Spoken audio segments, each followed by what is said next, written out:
Hi there, I'm Dr. Bridget Norton. You can call me Bridget. This is Menopause Bites, where I unravel the mysteries of menopause for you in bite-sized episodes. Today, let's talk bioidentical hormones, and this is a complicated and a fraught topic. The term bioidentical hormones originally started as a marketing term for custom compounded hormones. But in reality, what it refers to are hormones that are similar but not identical to those produced by our own bodies. Basically, bioidentical hormones are a close approximation of human hormones. The marketing for bioidentical hormones has been very effective. Most women believe these hormones are natural, better, and safer than non-bioidentical hormones. But the reality is much more complex and not as clear-cut as the marketing suggests. So, let's get into specifics. Are bioidentical hormones natural? Meaning, do they come from nature without needing to be modified? The short answer? No. There are no naturally sourced bioidentical hormones for humans.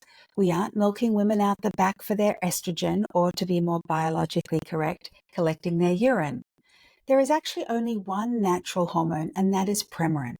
It comes from the urine of pregnant mares, so is not bioidentical because it does not contain the same sort of estrogen that humans make. But it does treat menopausal symptoms just as well as bioidentical estrogen. So if there's no natural bioidentical hormone product, and there isn't, where do we go from here? This is where marketing steps in again, promoting plant-sourced hormones. This sounds great. Hormones from plants seem like a safe and natural option. So, do bioidentical hormones come from plants? Well, sort of. Plants don't actually contain human hormones.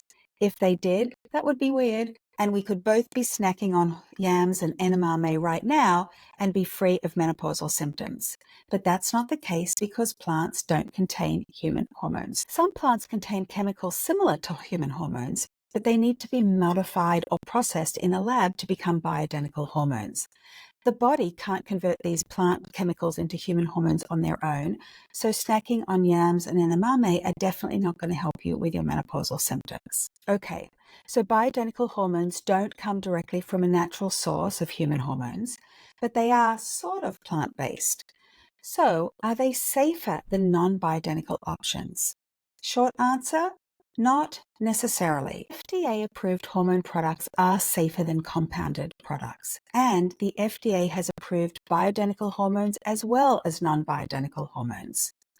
We prefer FDA-approved products because they undergo rigorous safety testing and ongoing monitoring. They provide consistent dosages and reliable and predictable blood levels, like compounded hormones, which I will discuss in a future episode.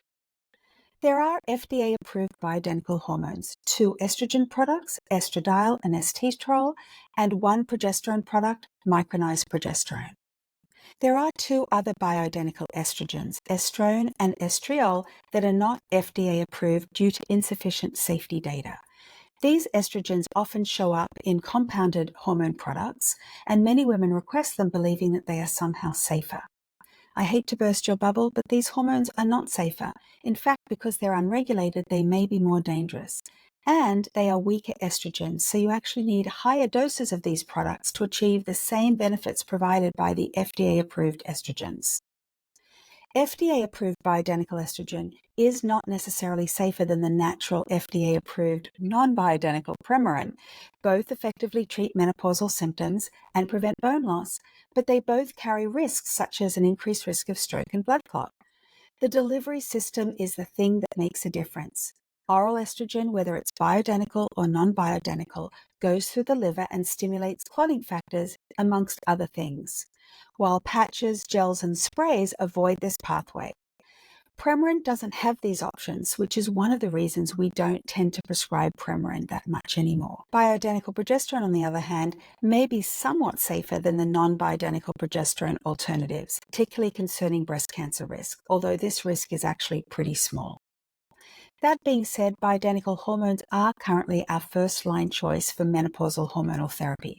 However, it's important to understand that both bioidentical and non-bioidentical hormones come with their own risks and benefits. While bioidentical is a compelling marketing term, it does not mean natural or risk-free. So that's it for today's episode of Menopause Bites. Here are some takeaway bites to remember. Bioidentical hormones are synthesized versions of hormones that humans produce. There are no natural sources of human hormones, but bioidentical hormones are derived from plants, although chemically modified. We do recommend FDA-approved bioidentical hormones as our first line of choice for hormone therapy. Until next time, may your hot flashes be bearable, your nights be restful, and may your Netflix queue be ever entertaining.